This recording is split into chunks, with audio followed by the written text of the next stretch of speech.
qui ont installé une caserne à Saint-Ours pour renforcer l'armée américaine, ce qui est quand même assez étonnant, hein?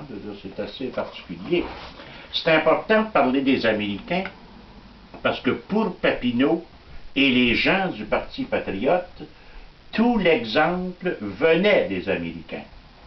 Ils ont voulu reproduire ici ce que les Américains avaient fait en 1775-76, lorsqu'ils ont fait leur indépendance. Eh bien, les patriotes ont voulu reproduire ça ici. Donc, pour ça qu'ils se battaient pour une république. Donc, c'était une séparation avec l'Angleterre, avec la monarchie anglaise. Et toute la symbolique des patriotes, eh bien, s'inspire précisément de ces Américains-là. Donc, Louis-Joseph Papineau, c'est parce qu'il y avait une conférence à Sorel, il y a à peu près une dizaine de jours, donnée par le professeur Lamonde, qui est un grand spécialiste, un grand savant, mais qui a un point de vue peut-être un peu différent du point de vue des nationalistes, pourrait-on dire.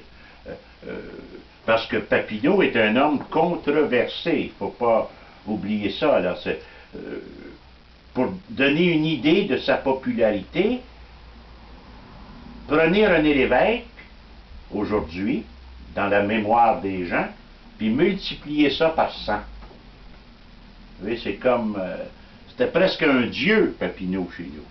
Quand on dit, on a encore l'expression, la tête à Papineau, c'est de sa tête dont on parle. C'était un homme très brillant et qui avait une qualité oratoire là, hors du commun.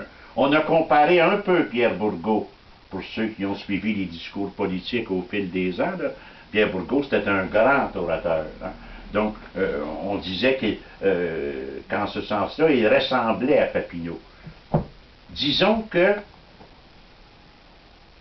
si Bourgault a été, sans aucun doute, le plus grand orateur de notre histoire, Papineau, c'est un tribun, c'est une coche de plus, ça, là. Il pouvait parler pendant... Il a fait des discours de 8 heures, 10 heures, 12 heures, sans arrêt au Parlement de Québec, là, pour dénoncer ce qui se passait.